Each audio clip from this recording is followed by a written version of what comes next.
Olá! Agora você pode acessar os conteúdos do Corpo Freudiano Escola de Psicanálise São Paulo pelo podcast e pelo canal do YouTube. Você pode ver também os vídeos de encontros, aulas, debates em nosso Facebook. Para maiores informações, siga a gente no Facebook Corpo Freudiano São Paulo. Seja bem-vindo e bom proveito!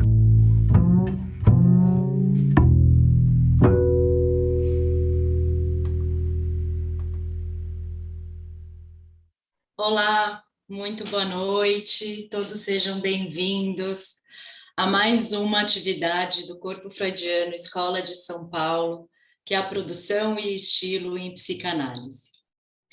Para quem nunca participou dessa atividade conosco, é um espaço onde a gente reserva para apresentações de produções de psicanalistas que estejam tomados com suas questões clínicas, teóricas, discussões que acham que sejam importantes para a transmissão da psicanálise, principalmente para preservar a transmissão do estilo singular de cada analista. Hoje nós temos como nossa convidada Ana Cecília Mactaz. Já agradeço a tua presença, Ana. A Ana Cecília, ela é psicóloga, psicanalista, doutora pelo Programa de Estudos Pós-Graduados em Psicologia Clínica da PUC São Paulo.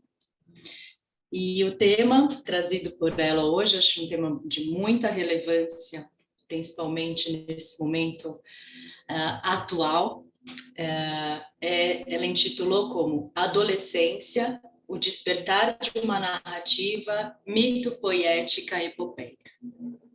Então, Ana, muito bem-vinda novamente. Muito obrigada por aceitar o convite. Eu vou te passar a palavra, oferecer um tempo que você ache necessário aí para fazer a tua transmissão. Já deixo, né, a todos um aviso que estão acompanhando a gente pela live, que os comentários vão estar abertos, então a gente vai receber comentários, perguntas que suscitem aí durante a apresentação da Ana. Então, no final da tua fala, a gente vai conversar um pouco com todos que estão nos assistindo, tá bom? A gente reserva esse espaço para o final da tua fala, Ana. Então, passo a palavra. Muito obrigada pelo convite, Amanda. Eu estou super feliz de estar aqui participando. Eu confesso que essa é a minha primeira participação online, a primeira live. Então, é um baile de debutante, né? E quero dar boa noite a todos. E eu pensei nesse tema porque ele tem me tomado bastante, o tema de pensar a adolescência. Eu recebi vários adolescentes nesse período de pandemia, e então eu acho que é um tema que merece um cuidado, uma escuta, e eu pensei várias coisas que eu não tinha pensado ainda para mim mesma, e quero compartilhar essas reflexões todas. Eu escolhi esse título, O Despertar de uma Narrativa Mito-Poética Epopeica, pensando muito, esse é um termo que o Manuel criou, né? Ele escreveu sobre isso quando ele escreveu sobre a psicopatologia fundamental. Ele trouxe isso para falar do patos, do sofrimento psíquico, e no texto dele, isso ficou e soou enigmático para mim em vários momentos. Então, essa reflexão, ela se colocou para mim como um desejo de trabalhar mais esse termo, porque eu acho ele muito bonito e muito importante. E eu acho que é uma tentativa minha. Assim, eu não vou trazer o que ele disse sobre isso, que foi mais em relação ao sofrimento psíquico, e quis construir de um lugar, assim, do que eu pude herdar dele em relação a isso. Então, assim, eu vou dar uma introdução ao que eu pensei de começar a falar sobre a adolescência nesse momento. Em primeiro lugar, eu acho que a adolescência no Brasil ela não tem sido tratada com uma prioridade pela saúde pública, né? Tenho sentido, visto, lido, que os adolescentes eles seguem muito invisibilizados em suas necessidades e urgências durante esse período de pandemia, como se eles estivessem num limbo.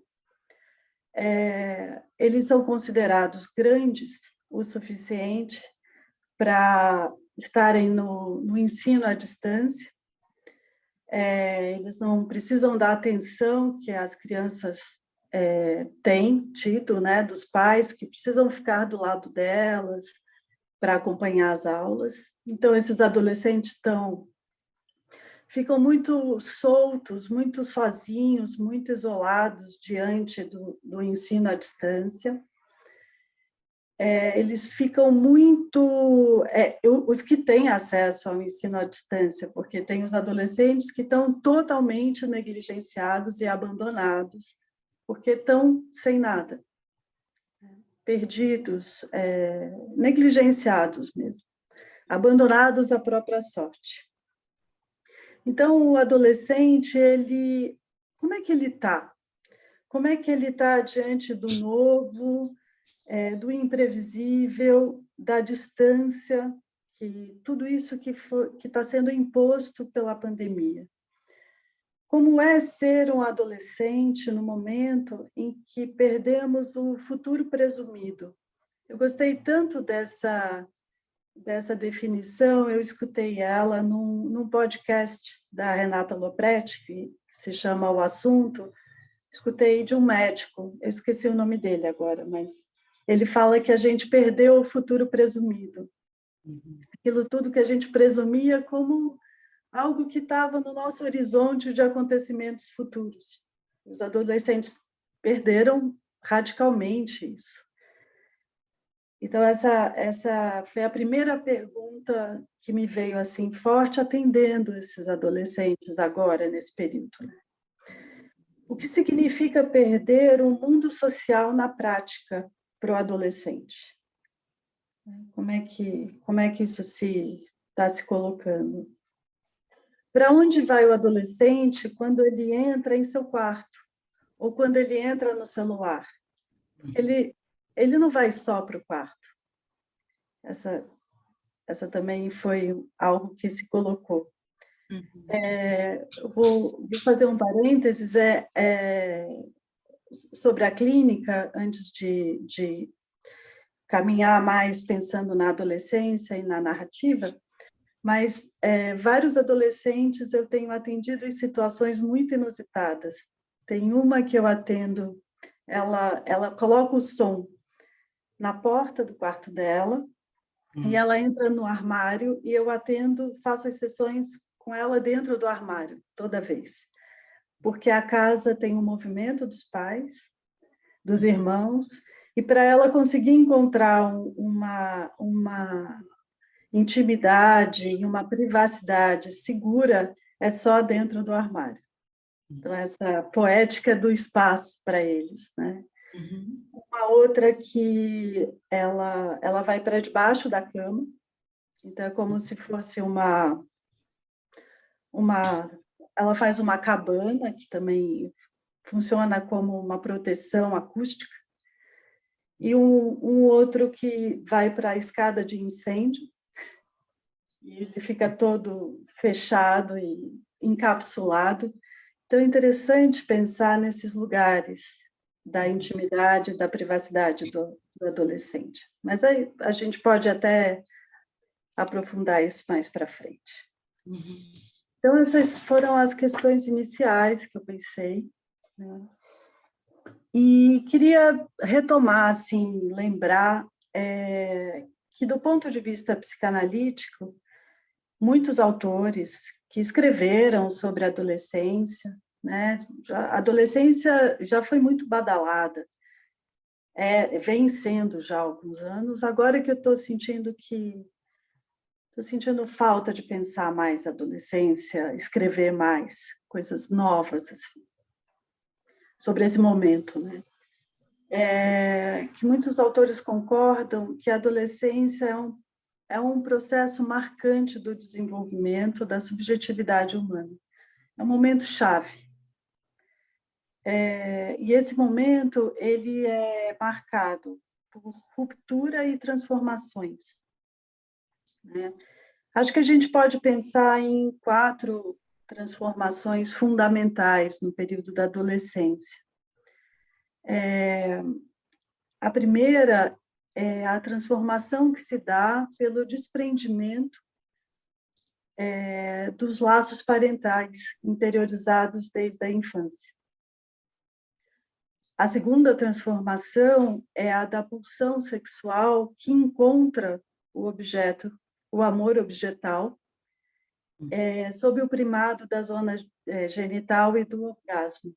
Essa é uma mudança, é uma transformação fundamental também.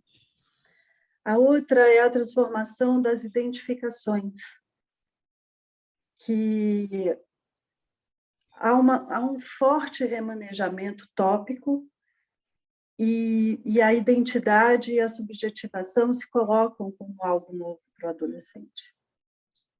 E a quarta transformação é a transformação que ocorre no corpo, que ele estica, que ele aumenta, que ele perde a graça infantil. Ele, enfim, é um corpo que sofre uma transformação radical. Então, a adolescência ela é marcada por essa ruptura e por essas transformações todas ao mesmo tempo. E para vários autores, eu escolhi alguns deles para a gente pensar aqui. Eu escolhi, num primeiro momento, Jurandir Freire Costa, que no livro dele, O Vestígio e a Aura, que é um livro muito bonito, ele fala muito dessa questão do futuro, do passado e do futuro. Que a adolescência é a possibilidade de se fazer uma transição entre o passado e o futuro. Porque a passagem do tempo na infância, ela é muito marcada pela fala dos pais. São eles que em grande medida, dão essas notícias para a criança, são eles que marcam a passagem do tempo, são eles que decidem muitas coisas, são eles que levam as crianças para os lugares, são eles que dão essas notícias sobre o tempo mesmo. E na adolescência, o adolescente, isso muda radicalmente. O adolescente, ele precisa encontrar um horizonte para construir um futuro, uma aura de futuro. Então, ele tece essa construção, né, de um futuro que ele quer para ele, a partir dos vestígios do passado. É bonito isso que ele fala, né? Como é que na adolescência, de uma forma singular, o adolescente começa a fazer essa ligação, essa construção sobre o que ele foi quando eu era criança e o que ele quer ser, aonde ele quer chegar, né? Até eu vou ler um trechinho pequeno do Jurandir, que ele diz assim, abre aspas, acho mesmo que é o momento crucial, dado que na infância a percepção do tempo, ou seja, a relação entre o passado e o futuro, é em grande medida condicionada pelo discurso paterno-materno. Na adolescência, isso muda. O adolescente começa a imaginar o futuro como um horizonte no qual os ideais dos pais são apenas uma entre outras formas de realização possível. Então, a forma de pensamento dos pais não é a única que existe no mundo. Essa é um deslocamento fundamental. O adolescente, ele descobre isso. É importante que os adolescentes tenham à disposição um acervo de experiências históricas que os ajudem a seguir em frente.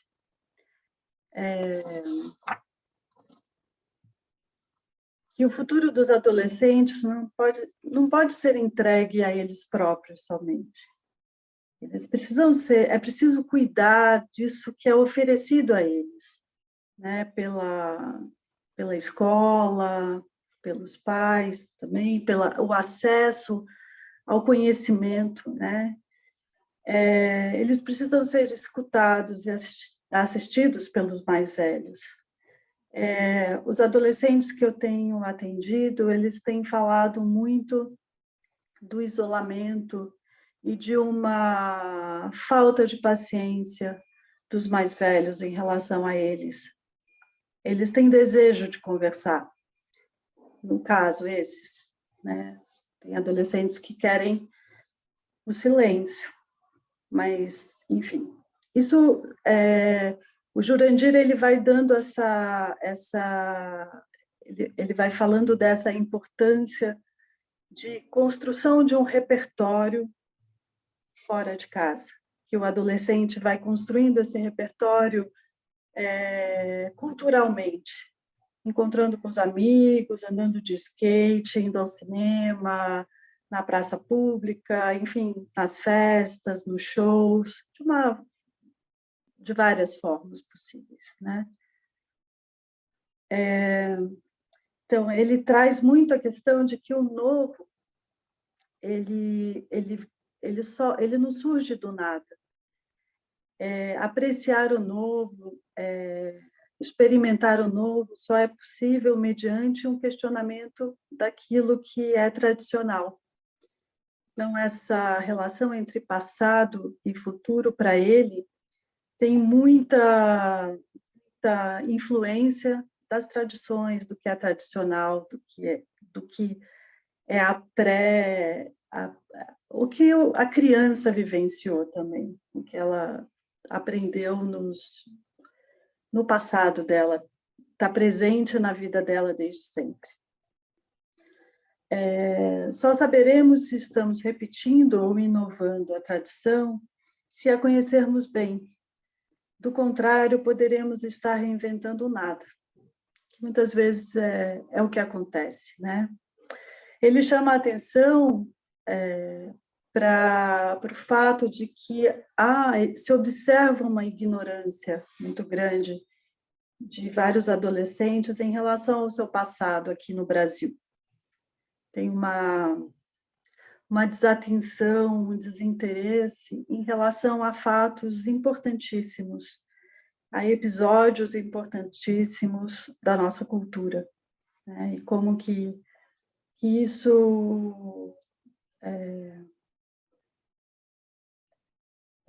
funciona como repertório e como possibilidade de pensamento mesmo, acerca de si mesmo, como uma localização espacial, espaço-temporal para o adolescente, né?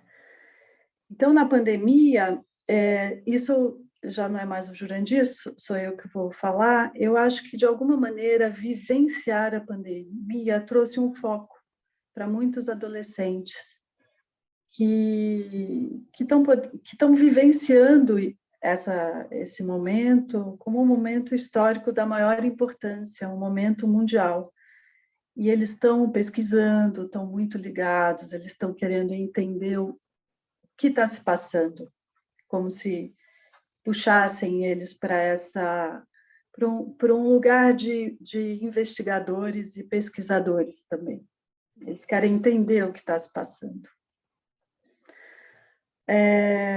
Uma outra coisa que muitos autores, e o Jurandir também fala, que é importante, e que isso eu vou trabalhar bastante nessa fala, que é a importância do adolescente sair de casa, que ele conhece a sua cidade caminhando, andando de transporte público, ele tem isso é da maior importância para ele aprender a se virar. E que de alguns anos para cá, a gente já vem observando um enclausuramento do adolescente em casa e na escola, pelo medo da violência, E agora, com a pandemia, isso ficou muito mais radical. Então, essa experimentação do aprender a se virar, do caminhar e conhecer a sua própria cidade, está completamente abalado. E esse sair, né? Como é que o adolescente vai aprender a se virar sozinho? É incrível como é o momento em que isso se coloca, né? Então, esse aprisionamento em casa, ele tem efeitos os mais diversos possíveis. Então, há uma restrição espacial, essa restrição, ela incide sobre o psiquismo, ela restringe o movimento e compromete a liberdade almejada. Um parênteses sobre isso, essa semana eu ouvi da minha fisioterapeuta, de uma fisioterapeuta que eu conheço, uma história muito que me deixou muito abalada, de um adolescente de 13 anos que não conseguia mais colocar o calcanhar no chão. Ele estava andando na ponta dos pés. E quando levado ao médico, constatou-se que ele estava com um encurtamento dos músculos, porque ele está parado demais. Ele não sobe escada, ele não corre, ele não sai do quarto, ele não caminha. E eu fiquei absolutamente chocada com isso. Quantos adolescentes que estão vivendo essa atrofia do corpo pela falta de movimento? E eu achei isso muito grave e achei isso muito impactante, psiquicamente, né? Falando. Então, queria fazer esse comentário que eu achei importante, que ele tem a ver com sair, com ir e vir, com a restrição do movimento e da liberdade. Então, quis pegar esse aspecto que o Jurandir fala, do passado, do futuro, e do aprender a se virar na cidade. Aí agora eu queria pensar um pouquinho a partir da Françoise Doutor, que tem um livro que se chama Solidão, que ela fala coisas bastante interessantes sobre a adolescência lá também. É um livro que eu gosto muito do jeito que ela pensa. E ela também sublinha o sair de casa como uma palavra, o sair como uma palavra mestra na adolescência, né? Um sair, o adolescente precisa enfrentar o mundo, conhecer o mundo fora do lar. Ele precisa fazer isso para construir uma narrativa sobre si mesmo. Ele precisa sair do familiar e conhecer o estranho. Ele precisa ser estrangeiro no mundo. Eu acho isso muito bonito. E ela fala muito de uma época em que, porque essa é uma época passada, né, mas nem tanto, porque ainda isso a gente ainda escuta muito adolescentes reclamando, dizendo dos pais assim: ela não me deixa sair, ele não quer que eu saia, em relação ao pai, à mãe, eles não me deixam sair. E ainda tem isso, porque os adolescentes querem sair. E tem aqueles que dizem: eu não quero sair de jeito nenhum. Os pais querem que eles saiam e eles não querem sair. Então, essa palavra é uma palavra muito importante. Sair da onde, né? E eu fiquei com isso na cabeça. O que eu posso pensar sobre esse sair? Né? O que significa sair da segurança da casa, quando os pais querem assegurar essa segurança também, né, para que o adolescente não corra riscos. Existe toda essa conexão dos pais com o adolescente em relação ao medo do mundo, do que pode acontecer no mundo. E de achar que ele não vai conseguir se virar o suficiente no mundo para sobreviver e voltar inteiro para casa. Né? Então, como é que isso pode se dar agora na pandemia, já que ninguém pode sair? Eles estão tendo que ficar em casa. Né? E o verdadeiro ingresso na idade adulta tem a ver com essa possibilidade. Cada vez ele vai saindo mais. Ele vai saindo, vai criando uma autonomia cada vez maior para cuidar de si e seguir seu caminho. Né? Então, da Françoise Doutor, a gente fica também com essa palavra mestra, que é o sair. Aí agora, eu queria citar um autor ele mora no meu coração, que ele é muito querido, assim, que é o Otávio Paz, que é um escritor, poeta, que no livro dele, O Labirinto da Solidão, eu encontrei, acho que a descrição mais bonita sobre a adolescência que eu já li. Assim, e eu queria compartilhar com vocês isso, né? Ele diz que em algum momento a nossa existência se revela como algo particular, intransferível e precioso. E que quase sempre essa revelação acontece na adolescência. A descoberta de nós mesmos se manifesta como um reconhecimento da solidão. As crianças e os adultos podem transcender a solidão e o fazem. As crianças através das brincadeiras e os adultos através do trabalho. O adolescente não transcende a solidão. Para ele, o adolescente ele se espanta de ser. Diante do espelho, ele leva um susto. E que depois desse susto vem uma reflexão. Aí ele diz assim, abre aspas, inclinado sobre o rio de sua consciência, o adolescente se pergunta se o rosto que aflora lentamente do fundo, deformado pela água, é o seu. A singularidade de ser pura sensação na criança se transforma em problema e pergunta: quem eu sou? Como realizarei isso que sou? O Otávio Paz diz que ele não consegue, o adolescente não sai disso.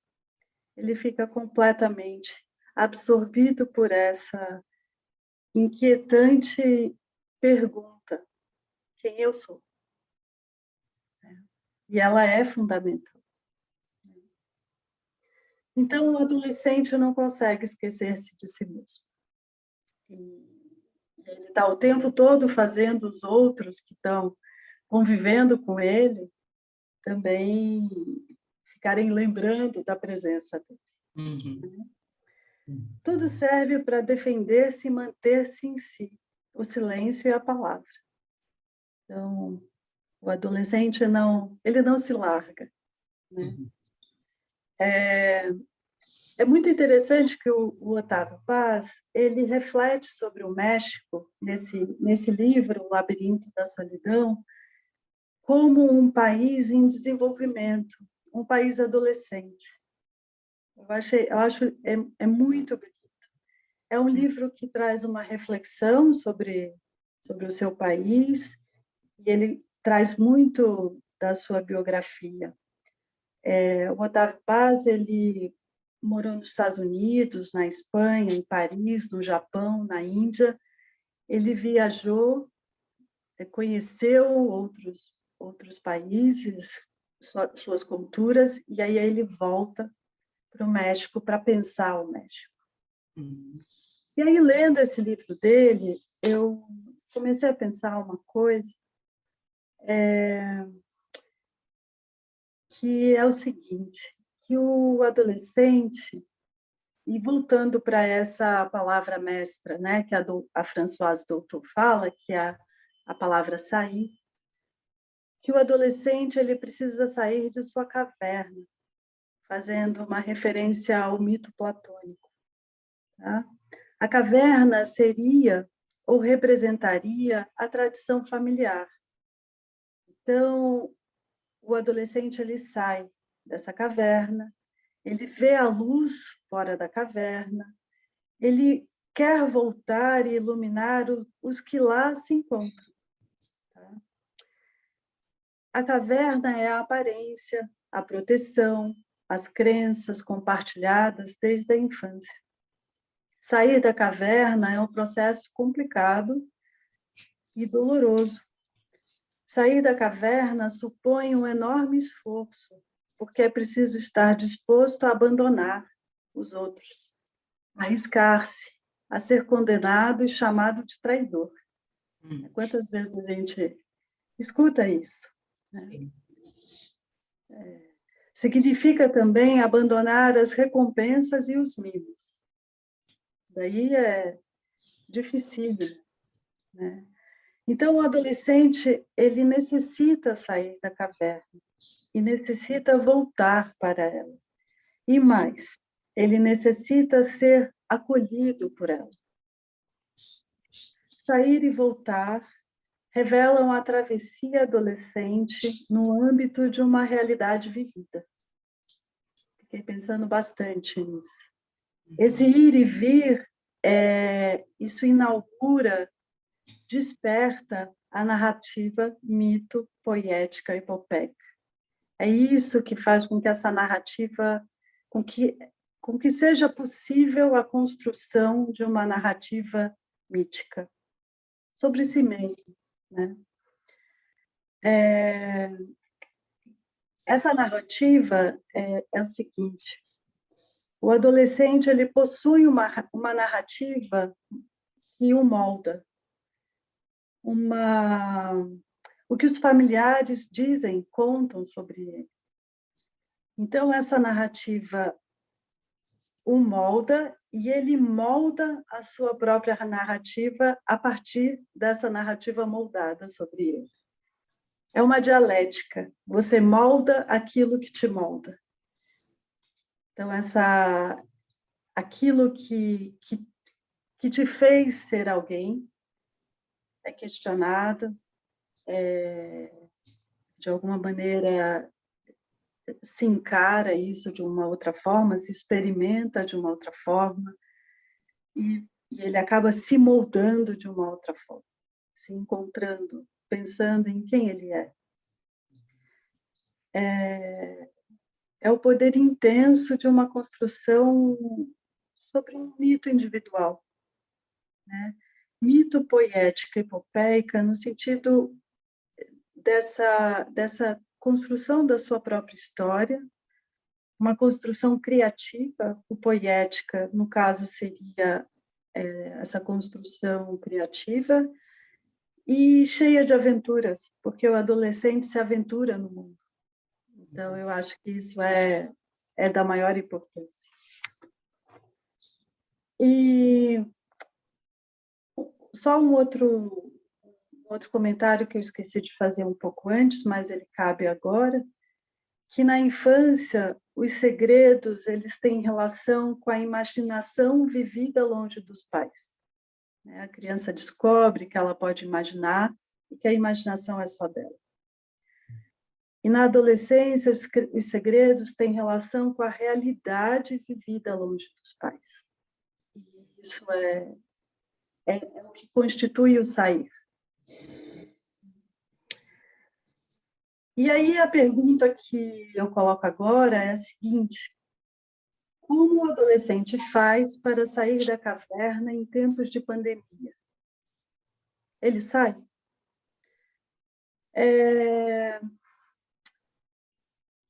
A meu ver, ele sai sim. Ele sai entrando em seu quarto.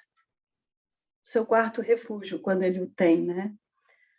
Ele sai da caverna em teoria e não mais na prática. Ao invés de irem para fora do lar, né, vão se colocando fora do ambiente compartilhado dentro da casa. E o celular e o computador possibilitam uma existência social, uma vivência social. O que se ouve, então, dos pais nesse momento é: sai desse celular, volta para casa, volta para perto de todos, né? Você vive nesse celular, larga o celular. É um jeito de sair. É um jeito de sair não saindo de casa, né? Então, só que essa vivência online, ela é legítima. Ela é possível. Ela é verdadeira. Ela é boa e ruim. Acima de tudo, ela é singular. Cada adolescente encontra, no momento em que ele entra no celular dele, ele tem um mundo próprio e singular. O que ele vivencia ali é dele. Ele escolhe para onde ele quer ir. Eu acho que a gente precisa respeitar muito isso, sabe? E eu aprendi isso com esses adolescentes que eu venho atendendo. Fiquei pensando muito no que eles podem me ensinar. Eu acho que eles me ensinaram muito a pensar na saída da caverna. Bastante. Então, como é que essa narrativa vai sendo construída, pensando que, de alguma maneira, o adolescente sempre sai, mesmo estando em casa. E é por isso que muitos pais reclamam: nossa, meu filho, minha filha, eles não ajudam em nada em casa. Né? Não ajuda, não lava a louça, não quer cozinhar, não arruma o quarto, porque não conseguem compartilhar, não conseguem estar porque eles precisam sair do lado. Eles não suportam, não querem, não estão afim de estar ali do lado dos pais. E essa é E uma outra coisa, o adolescente está triste. Eles estão muito tristes porque eles estão vivendo a nostalgia de não estarem podendo viver aquilo que eles estavam esperando viver com a chegada da idade deles e dessa almejada autonomia, né? O adolescente no primeiro colegial que sonhava em entrar para o colegial e agora está no online. Está no terceiro colegial, já nessa saída, né, para o vestibular, com a sua formatura e a viagem, e tudo isso que não pode acontecer. Então, eles estão tendo que sair. E essa construção da narrativa do seu sofrimento, a narrativa das suas aventuras, a narrativa do seu amor, porque isso tudo continua aparecendo na fala desses adolescentes. Eles estão loucos para amar pela primeira vez, para beijar, enfim, para fazer um trabalho em grupo que não seja online, que possa vivenciar a tensão dos olhares e dos flertes, enfim, de tudo isso. E aí, enfim, acho que foi isso que eu pensei para colocar como um disparador aí para algumas questões. E dizer que eu amo os adolescentes. Eu adoro atender adolescentes. Eu acho que eles são muito divertidos. Ana, obrigada. Teve um comentário aqui que eu vou até resgatar, porque eu acho que vai iniciar aqui um comentário, né? Eu já convido a todos a também compartilharem os comentários, perguntas que foram suscitadas aí durante a tua fala, que eu vou recolhendo e vou pedindo para você responder. Mas a Francine Toghini disse: lindas colocações, quanta sutileza em observar. E eu vou pegar esse comentário para iniciar, acho que a minha observação sobre a tua fala, porque também achei cheias de sutilezas, uma observação muito poética da adolescência, né? E de extrema profundidade e importância, né? Quando você, no começo da tua fala, fala sobre a negligência, eu estou de total acordo com você, Ana. De fato,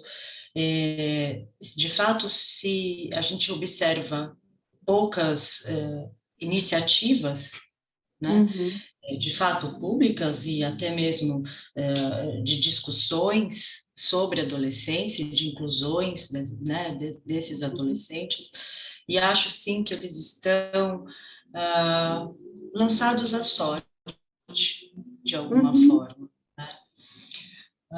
Alguns, e aí você foi mexendo aqui com a minha clínica, que eu venho escutando também, que de certa forma aparece não só como uma tristeza, como você pontua agora no final, mas como momentos de desespero, né? A constatação dessa perda desse futuro presumido, desse tempo que não vai voltar, dessa formatura que não vai voltar, desse colegial que vai ser feito à distância, né? Desse primeiro beijo que vai acontecer sei lá quando.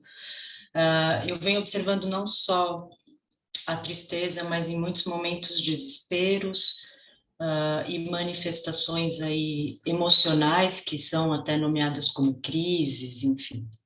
Uhum. Não sei se isso passa aí também pela tua clínica, é algo que vem chamando a minha atenção, né? E fiquei pensando aqui com a falta da presença do corpo dos outros, né? Nessa experimentação do sair de casa, de experimentar outro mundo, o lugar da escola, né? E o compartilhar a presença no corpo, né? Do outro. Também que efeito a gente talvez possa ir recolhendo disso, Ana. Não sei como é que você me escuta, se isso já faz te pensar em alguma coisa. Olha, eu compartilho com você. Eu acho que o desespero ele aparece também. Eu tenho escutado mais sobre a tristeza do que sobre o desespero, mais sobre a ansiedade do que sobre a tristeza e o desespero. Eu acho que essa palavra ansiedade, ela tem sido usada para nomear um conjunto aí de sentimentos de dor, de frustração, né? Muita frustração. Acho que é uma frustração muito profunda. E tenho percebido desespero menos, pelo menos nesses que estão pedindo ajuda, eles talvez estejam menos desesperados, mas eu tenho certeza de que quem trabalha em CAPS infanto-juvenil, né, infantil, que atende os adolescentes, tem entrado em contato com histórias de muito desespero, sim. E muito isolamento. Tem adolescentes que não saem do quarto para nada, né? Nada, nada, nada. Não saem mais, não saíram mais. Como se estivessem estão vivendo numa apatia e, e uma revolta, né? Mas logo, né? Logo logo na minha vez de viver, tem essa fala. Né? E tenho escutado uma preocupação muito grande deles, desses que eu tenho contato, com o coletivo, com a vida, com o valor da vida, pensando muito na morte também. Mas a questão do desespero não tem aparecido tanto assim. E mas uma frustração. Acho que a frustração é a palavra que me vem mais. E, ao mesmo tempo, eles não deixam de pensar no futuro. Né? Como eles eles estão menos melancólicos e mais ansiosos. E por isso que eles estão pensando demais no futuro. Esperando que esse futuro chegue logo. Eles querem que chegue logo, que possa... dificilmente eu não escutei de nenhum adolescente, eu quero voltar a tudo que era antes, que tudo seja como antes. Eles sabem que vai ser tudo diferente, que vai ser diferente, mas eles querem poder voltar a sair. Esse é o desejo fundamental, né? E viver, experimentar, mais isso. Ana, a outra questão, né, que me veio aqui, eu queria te escutar um pouquinho, porque eu achei muito linda essa analogia com a caverna. E no começo da tua fala, você compartilhou com a gente aqui como os adolescentes que você atende, alguns deles, né, vão criando os próprios casulos, né? E aí fiquei pensando muito nessa analogia das cavernas, né? Das construções de cavernas para se ter essa privacidade, essa intimidade no momento da análise, né? E se a gente pensa que não é um retorno para a caverna do passado, familiar, do conhecido, que caverna é essa que a análise pode oferecer, né? Eu acho que desculpa, essa imagem do casulo, ela é perfeita. Acho que ela porque é o lugar da transformação, né? Que possibilita a transformação. Eu lembro, eu vou contar uma história rápida. Quando eu cheguei do Rio de Janeiro e vim para São Paulo, eu fiz o meu aprimoramento no Hospital das Clínicas, lá no Instituto de Psiquiatria, do HC. E aí eu fui trabalhar no AMBAN, que era um ambulatório de ansiedade. E todos que estavam lá trabalhavam com a técnica comportamental, cognitivo-comportamental. E me foi encaminhada uma paciente que tinha medo de borboleta. E o médico responsável lá pelo ambulatório, ele disse: Ana Cília, você precisa colocar uma borboleta dentro de um vidro e pedir para ela segurar e soltar até ela perder o medo da borboleta. E óbvio que eu não fiz isso. E tratei dela, de escutá-la como uma borboletinha, uma borboleta linda, que não conseguia ver os seus encantos, e que estava com muito medo de sair por aí beijando flores, polinizando, enfim, vivendo. E foi muito lindo esse atendimento. E eu aprendi com ela já era uma borboleta. Ela não estava conseguindo se assumir borboleta. Mas eu acho que esses pacientes que estão se enrolando, se colocando dentro do armário, nesse casulo embaixo da cama, uma outra que eu atendo que fica no banheiro, e liga o chuveiro para que ninguém possa escutar ela falando lá de dentro. Eles estão em profunda transformação. Então, eu penso nesse espaço como um espaço de profundidade, sabe? De aprofundamento de si. E eu vejo que eles estão mergulhando nisso. Eles estão aproveitando esse momento. Muito bonito a poética do espaço, do quarto e do lugar onde eles se encontram para fazer a sessão. Porque eles mostram como é o quarto, o que eles têm. Geralmente o cachorro está junto. Tem os acompanhantes. Tem os desenhos na parede, tem as plantas. É uma experiência muito nova essa de atender online. E o adolescente, ele está mostrando a memória dele, né? Viva ali do quarto, do casulo dele. Para ele construir, faz parte da construção dessa narrativa mito-poética, epopeica. Mas isso. Casulo é lindo.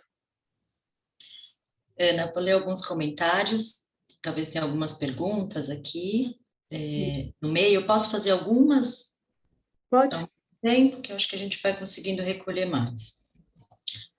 A Cristiane Palmeira fez um comentário. A questão quem sou eu, dirigida ao outro na infância, tende a ser buscada pelo adolescente em si mesmo. O César Sampaio fez um comentário de excelente questão, como sair sem sair?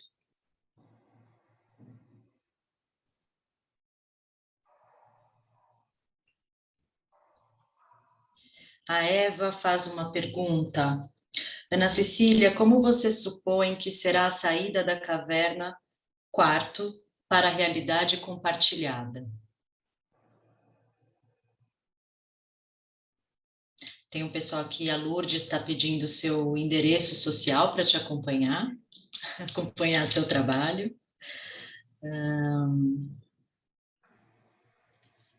Ana Virgínia Francisco está elogiando a tua fala, agradecendo e pedindo, queria te ouvir falar também sobre a interação com os pais dos adolescentes. Acho que essas já foi um bloco importante, né? Tá. Eu entendi que alguns, mas não colocaram como pergunta, né, do sair sem sair, e do adolescente que pergunta quem ele é.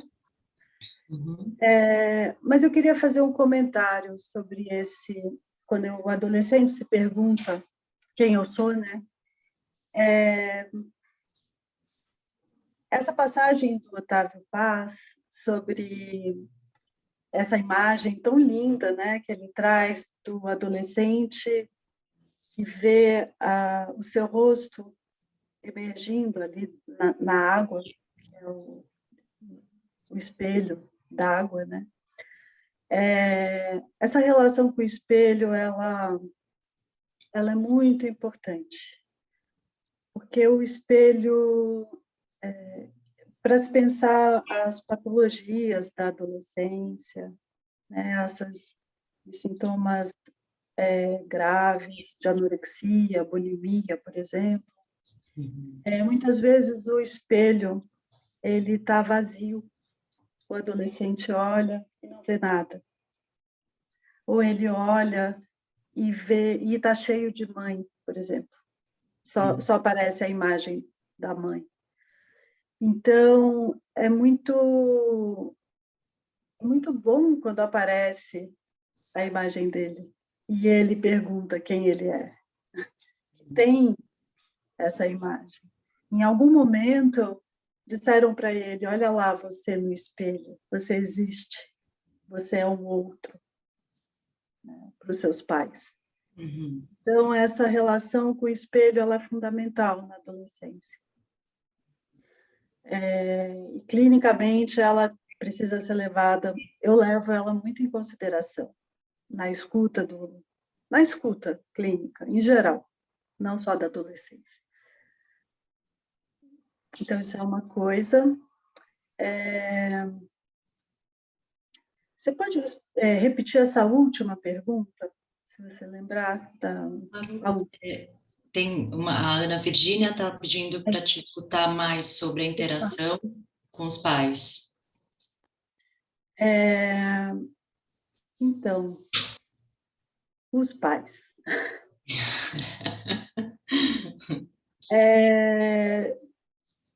Eu converso com os pais quando eles me procuram para marcar o atendimento para os filho, para a filha. Uma primeira conversa, geralmente eu recebo eles, né, online ou pessoalmente, para entender o que está acontecendo, e depois eu recebo o adolescente. E, geralmente, é com o adolescente que eu negocio, converso como ele vai conversar com os pais a respeito do pagamento da sessão, a responsabilidade pelo seu horário. Isso tudo costuma funcionar bem, né? O adolescente de 14 anos, né? 14, 15, 16, funciona muito bem. Uhum. Já aconteceu de ter que chamar os pais junto com o adolescente. Isso não aconteceu durante a pandemia, mas antes da pandemia eu tive que fazer isso várias vezes. E existir como uma mediadora ali de uma conversa possível entre eles, a pedido do adolescente. Então, essas coisas acontecem, depende de cada caso, da gravidade do momento do adolescente, da sintomatologia. Eu acho que tudo isso depende, cada caso é um caso. Mas os pais, eles precisam ser escutados também, porque eles assistem, eles acompanham o adolescente, né? Uhum. Ana, Daniela pergunta, pensando na adolescência como um momento de ansiedade pelo novo, de corrida pela descoberta, como pensarmos a relação entre a ansiedade advinda da pandemia com essa ansiedade produzida pelo processo da adolescência? Essa ansiedade, ela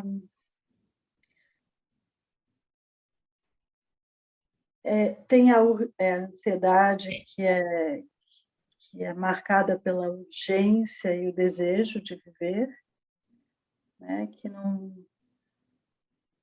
Que é uma ansiedade, né? E eu acho que a pandemia ela tem trazido muita angústia de morte, de não poder viver, do medo da morte mesmo. O medo da morte retorna e se apresenta na clínica, né? Muitos pacientes morrem de medo de adoecer e morrer, que seus familiares morram, que os pais morram, enfim, eles se veem a dimensão dessa morte coletiva, né? Desse tanto de morte. E eu acho que eu tenho visto adolescentes bastante angustiados, mais do que ansiosos. A ansiedade, ela tem um objeto, né? Vejo eles ansiosos com vestibular, ansiosos com o final do ano, ansiosos com as provas, mas angústia de uma outra ordem. É aquilo que toma conta do corpo deles e imobiliza. E aí entra o desespero. Uhum. Eu acho que ele está conectado com a angústia e não com a ansiedade. A ansiedade é mais fácil de lidar, sabe? Pelo menos ela tem, dá para manejar, administrar melhor. Não sei se eu respondo a pergunta, mas eu faço essa diferença entre angústia e ansiedade, que é uma diferenciação importante. Sim. E a angústia é sempre de morte. Uhum. E ela Inclusive, sempre se manifesta no corpo. Sim. não, eu que eu estou lendo os comentários, né, para que a gente possa ir discutindo, e tem um aqui da Ana Bechara, que ela colocou algo muito em sincronia com essa tua colocação. Fico pensando em quais intervenções, para além da clínica, podemos pensar para que esses adolescentes possam se encontrar, entre eles em grupos. Na clínica, vejo também movimentos de inibição e desesperança em relação ao mundo em que estamos vivendo. Uhum. Também no difícil trabalho deles, de fazerem lutos próprios da adolescência, um momento em que a morte e o luto estão tão próximos. Sim. Né? Acho que é complementando a tua fala. Essa desesperança, ela também está muito presente. Eu queria só fazer um comentário sobre isso que ela falou do momento de reencontro, né, desses adolescentes. E eu lembrei de um outro comentário anterior que eu deixei passar, mas de quando sai do quarto para poder compartilhar na casa, né? Uhum. Em algum momento do ano passado, quando as coisas estavam menos piores na pandemia, não melhores, menos piores, Uhum. os adolescentes se encontravam nas praças. Eu vi pequenos grupos de adolescentes que sentavam, né, na grama e conversavam e se encontravam.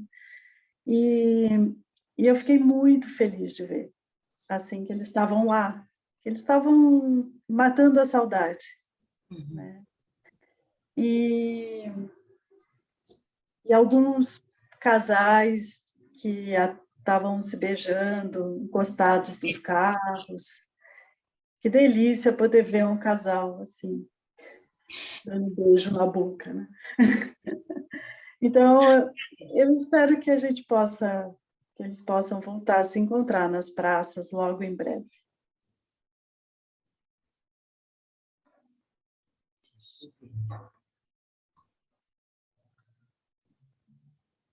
E de sair, de sair do quarto para compartilhar o ambiente da casa, não sei, uma arte. Os pais têm que colaborar também. Tem que se reinventar, né? Porque o lamento crítico dos pais é insuportável para o adolescente, porque é muita reclamação. Eles reclamam das reclamações. Ana, teve dois comentários aqui falando sobre a falta do casulo. Quando o casulo ou era a galera e agora não há mais o encontro dos corpos. Também percebo a falta dos casulos nas falas dos adolescentes. Ele está fazendo referência a um comentário que eu peço desculpas à pessoa que eu acabei subindo aqui, deixa eu ver, a da Sandra, né, que ela observa a ausência de casulo, como se essa era digital ele não encontrasse um pouso, uma privacidade. Uhum.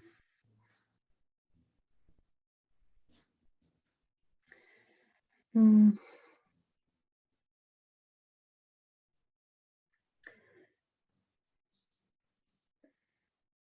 Olha,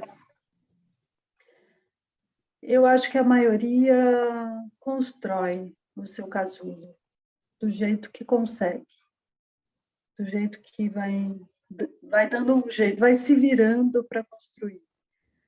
Mas tem adolescentes que vivem uma dificuldade maior em relação a isso. E realmente, quando o casulo é a galera, ou seja, quando o acolhimento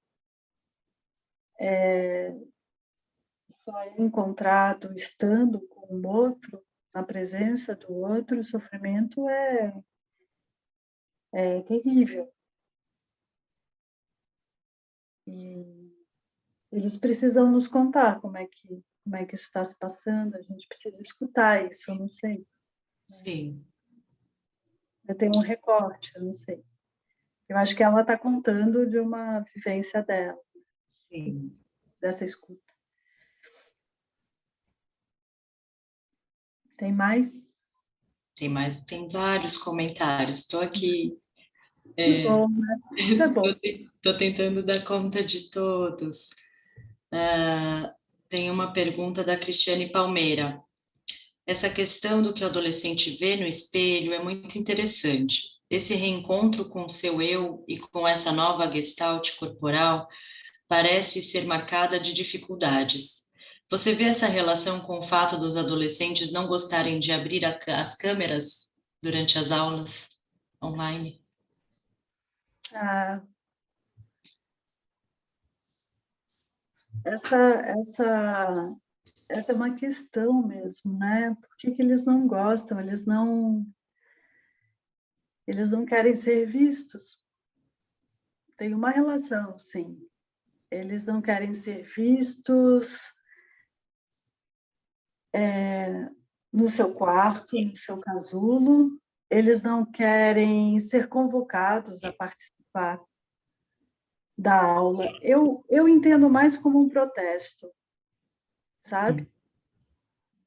Entendo mais, penso mais nisso. É uma forma de poder ficar em paz durante a aula também, um anonimato, uma certa mágoa. Eu acho que tem várias coisas aí em jogo. Poder ficar deitado, poder ficar à vontade, a vergonha, que é algo tão importante na adolescência. O adolescente é um ser envergonhado. Ele sente vergonha do seu corpo, ele sente vergonha do seu rosto. Aí eu concordo com ela, eu acho que a questão do rosto é algo para se pensar mais na adolescência. O rosto e a máscara.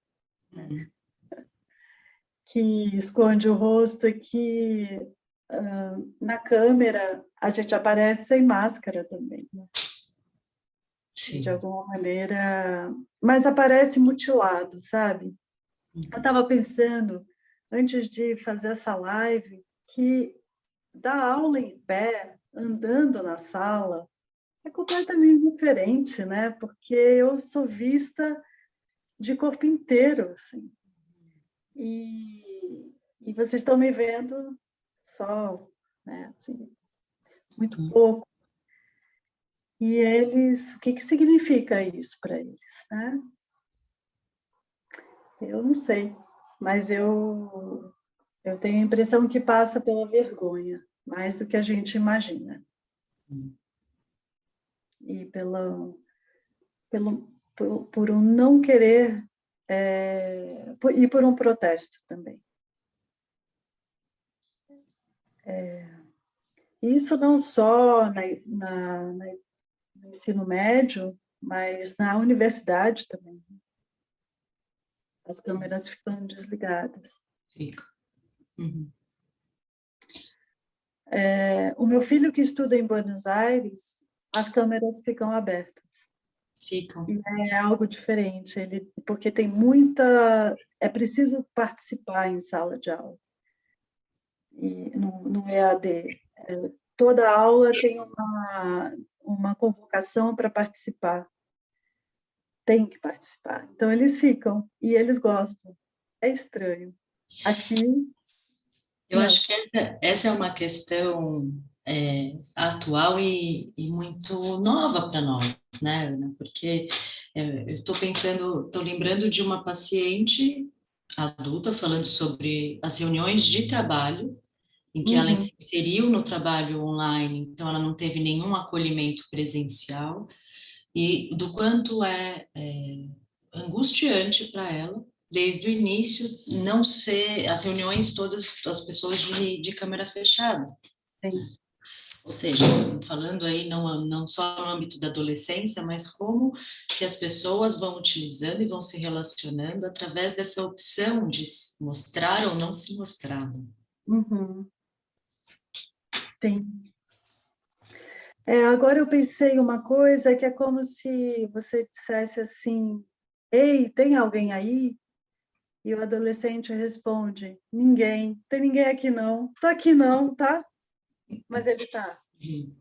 Como se ele ficasse out, Uhum. né? Ele um tanto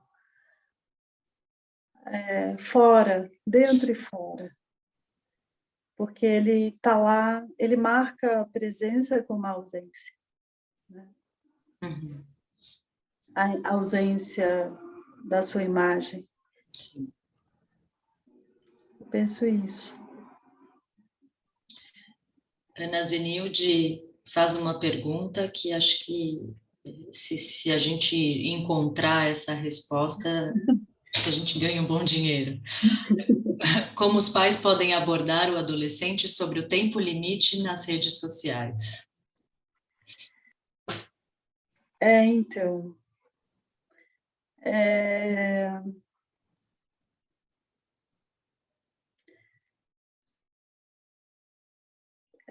eu tenho pensado sobre isso, porque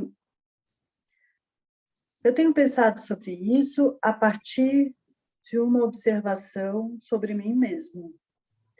O quanto que eu tenho ficado nas redes sociais, no quanto que eu tenho pesquisado no Google, no quanto que eu estou viciada no celular, tanto quanto os adolescentes, super.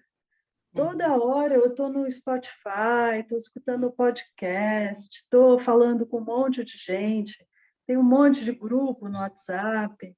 Toda hora eu estou com esse celular na mão, eu vou para a cozinha, eu levo o celular, vou no banheiro, eu levo o celular. Igualzinha, Uhum. igual. E aí, eu não sei, essa questão do tempo, eu acho que ela se... Assim, o celular é uma extensão o celular de cada um é uma extensão de cada um, sabe? Faz parte, tá? E talvez seja mais interessante do que colocar limites, você tem que largar, ou pode ficar só tanto tempo, perguntar o que tem visto no celular, para estabelecer uma conversa, porque muitas vezes eles estão pesquisando, é uma forma de pesquisar, e eu não sei o que eles estão vendo, né? Então, eu tenho pensado sobre essa questão. Eu acho que está todo mundo muito viciado, sabe? Eu estou preocupada com o meu vício. Zenilde respondeu aqui com umas risadinhas. Faz pensar, né? Ana, tem uma pergunta do Mário Eduardo que eu acho que você respondeu, mas ele coloca: excelente questão, como o adolescente sai da caverna em tempos de pandemia? Quando eu tenho pensado que ele sai da caverna quando ele entra no seu quarto e entra no mundo que ele consegue acessar fora de casa, que no momento tem sido através do celular, do computador. O que ele encontra nesse mundo, a web ela traz uma série de possibilidades.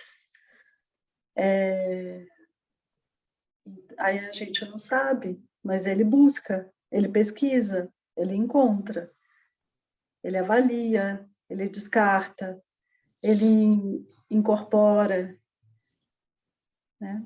Ele joga, né? Ele se aventura, ele encontra outros que jogam junto com ele. E eu acho que a gente precisa escutar o que eles estão encontrando por essa via, se eles querem contar. Pode ser que não queiram, e provavelmente não vão querer, mas se eles quiserem contar, por que não escutar, né? Como algo legítimo, é isso que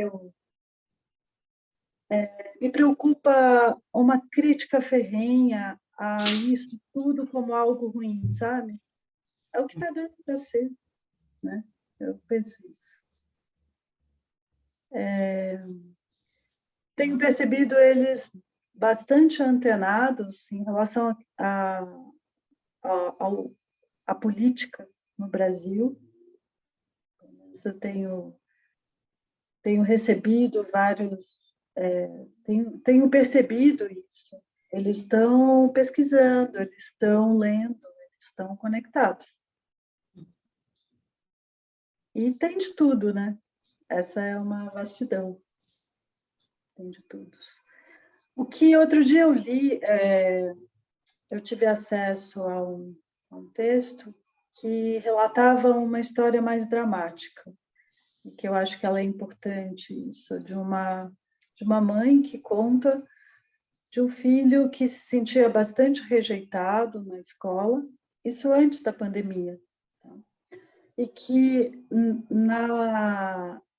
que no YouTube ele encontra vários vídeos da extrema-direita que convocam para, assim, você que está se sentindo rejeitado, nos acompanhe. E aí são adolescentes que acabam indo por um caminho bastante violento a partir desse encontro via esses vídeos que, de alguma maneira, eles se identificam com aquilo que está sendo dito nesses vídeos. É como se fosse uma má influência digital, como se eles fossem sugados ou muito capturados por esse lugar que legitima o que eles estão sentindo e que eles precisam se vingar, e é um relato sobre isso. Eu acho que isso é algo que a gente precisa ainda pesquisar e conversar bastante, e que acontece. Isso é algo que eu me interessei bastante. É um texto que está em inglês, foi meu filho que passou para mim, que deu essa dica, né, desse texto, e eu quero me dedicar mais a ele. Assim. É um relato importante, sabe? Sim, muito. Né? E que acontece no mundo todo. Tem um comentário da Gisele Barbosa que acho que ela vai concordando com você sobre a questão da vergonha. Também ouvi relatos de adolescentes que têm vergonha das paredes da casa, de espinhas no rosto, cara amassada pela manhã, barulhos dos irmãos. São alguns motivos para não ligar a câmera. Também. É. E tem aqueles que sentem aliviados de não precisarem ir para a escola, né? Para o espaço físico. E aí também não ligam por conta dessa inibição. Tem a dimensão da inibição também. Estão muito inibidos em relação a... Não querem existir mesmo. Eles estão ali, mas eles não querem ter que falar, não querem ser lembrados. Querem ser esquecidos. Tem tudo isso. A questão da imagem corporal, ela está presente, sim, no desligamento da câmera. Né? Ana, acho que uma última questão para a gente ir fechando nossa live. Eu gostaria de pensar com você, né, se essa tua proposta, que me parece muito valiosa para não só para analistas, mas para pais, para quem trabalha com adolescentes, enfim, sobre a questão da narrativa e da construção dessa narrativa, né? acho muito rica essa discussão que você traz para a gente pensar.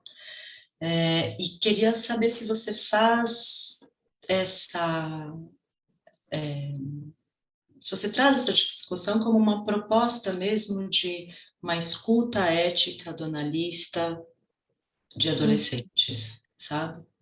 Eu queria entender a importância, Uhum. né, da constatação disso estar presente na escuta do analista.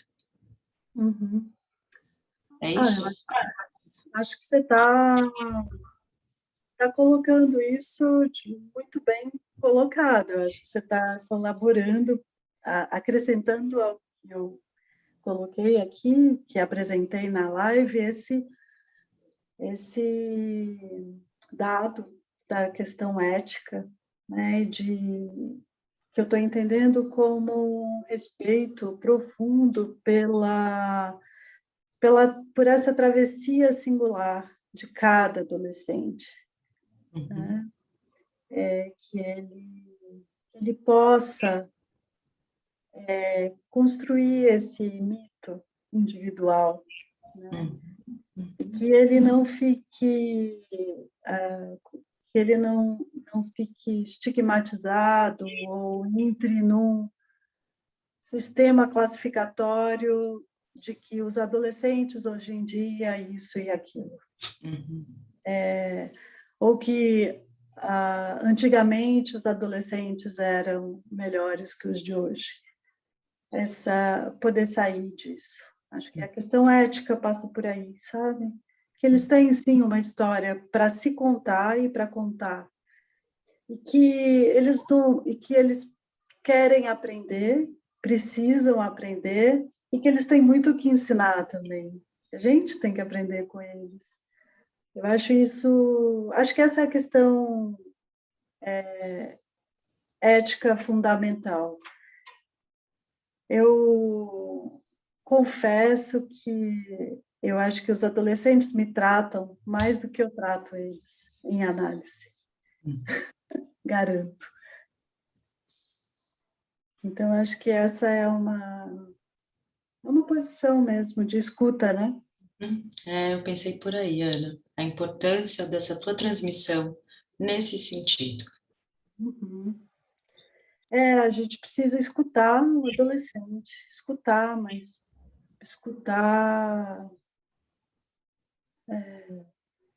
sem birra, né? Sim. Acho que era Ana, isso. é isso? Assim, por hora, Está satisfeita? bastante. Eu? Adorei participar da live. É Como estranho não foi? Foi poder, bom para você, Ana? ver o público, né? Que é muito diferente da sala de aula. Sim.